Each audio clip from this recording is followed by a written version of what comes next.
જય સ્વામિનારાયણ. આજે વાત કરવી છે ધ્યેયનિષ્ઠ. વાત છે યુવાન એવા કોલંબસની.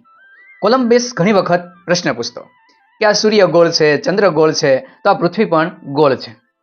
ત્યારે તેનો જવાબ આપતા તેમના ઘણા બધા મિત્રો કહેતા કે પૃથ્વી ગોળ ક્યાંથી હોય, તો કોના ઉપર ટકે? તો કોલંબસ કહેતો કે તો આ ચંદ્ર અને સૂર્ય શેના આધારે ટકે છે? આમ કોલંબસને નક્કી હતું કે પૃથ્વી ગોળ છે. ઘણી વખત એ પાદરીઓ સાથે પણ ચર્ચા કરતો અને પાદરીઓને કહેતો કે પૃથ્વી ગોળ છે.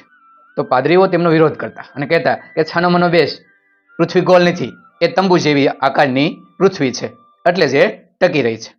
આથી કોલંબસે નક્કી કર્યું કે મારે સાબિત તો કરવું છે કે પૃથ્વી ગોળ છે. તો શું કરવું? એટલા માટે તેમના થોડાક મિત્રોને એમને તૈયાર કર્યા.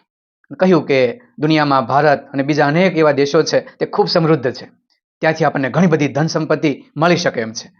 ધન સંપત્તિનું નામ સાંભળતા ઘણા બધા એમના મિત્રો તેમની સાથે જોડાઈ ગયા અને એક નાનકડું એવું જહાજ લઈ એ દરિયાની અંદર નીકળી પડે છે. અફાટ દરિયો, ચારે બાજુ પાણી, પાણી ને પાણી. છતાં પણ કોલંબસના મગજમાં એક જ ધ્યેય નક્કી હતું કે મારે પૃથ્વી ગોળ છે એવું સાબિત કરવું છે. રસ્તામાં ચાલતા ઘણા બધા તોફાનો આવે છે અને એ જહાજ હાલક ડોલક થઈ જાય છે.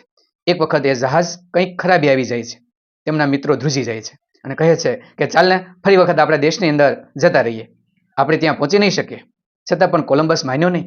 ફરી વખત ધન સંપત્તિની લાલચ આપી અને ફરી વખત એમને તૈયાર કર્યા અને આગળ ચલાવ્યા.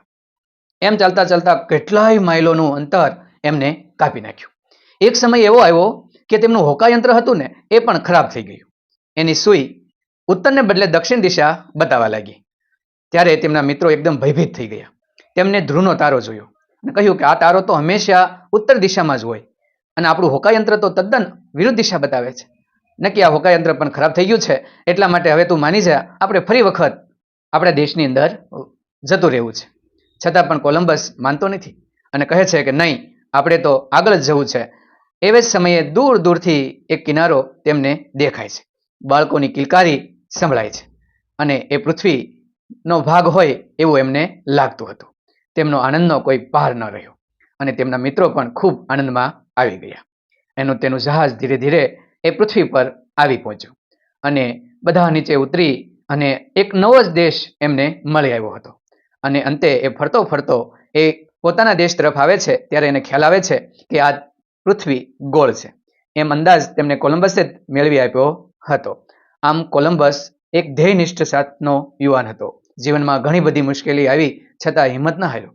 મૃત્યુ જેવો ભય આવ્યો છતાં પણ આગળ વધતો રહ્યો અને દુનિયામાં એક નવી શોધ કરી અને દુનિયામાં સાબિત કરી બતાવ્યું કે ધ્યેય નિષ્ઠા હોય ને તો કોઈ પણ ધ્યેય મેળવી શકાય છે.